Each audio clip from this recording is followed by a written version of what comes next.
এই তো লাল কাঁচা মরিচ দিয়া, রসুন দিয়া, পেঁয়াজ দিয়া শাক কার কার পছন্দ কমেন্ট করবা।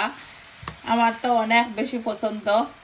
আর বাঙালিয়ানা খানা খাইতে যে মজা, নর্মালি তৈয়ার করতে বেশি কষ্ট।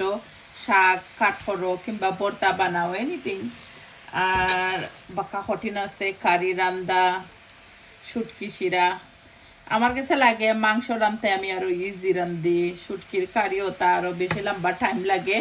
তাই কার কোন কারি পছন্দ অবশ্যই কমেন্ট করবা। আমার তো শাক পরে ভর্তা শুটকি ওগুলা বেশি পছন্দ। তো আজকে একটা শাক বানাইছি, লোক দহকা যে নাইস এন্ড ডিলিশিয়াস লাগে। আর শাক সাথে লেম্বু দিয়া ভাত খাইতে খুবই খুবই ইয়ামি লাগে। খার খার লেম্বু দিয়ে শাকের সাথে ভাত খাইতে কমেন্ট করবা, ভালো লাগে। তো এখন সুন্দর করে নিচুপড়ো করে মিক্স করে দিলাইরাম। আর শাক কুক হইতে বেশি সময় লাগে না, 7 to 10 মিনিটে কুক হয়ে যায়। কি ভালো লাগলে আমার ভিডিওর মধ্যে একটা লাইক দিবা, লাইক কমেন্ট হতে একদমই ভুলবা না। চ্যানেল নতুন হইলে সাবস্ক্রাইব করে দিবা।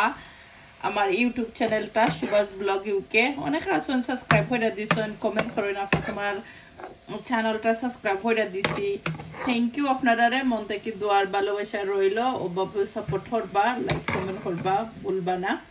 Bye everyone. See you soon.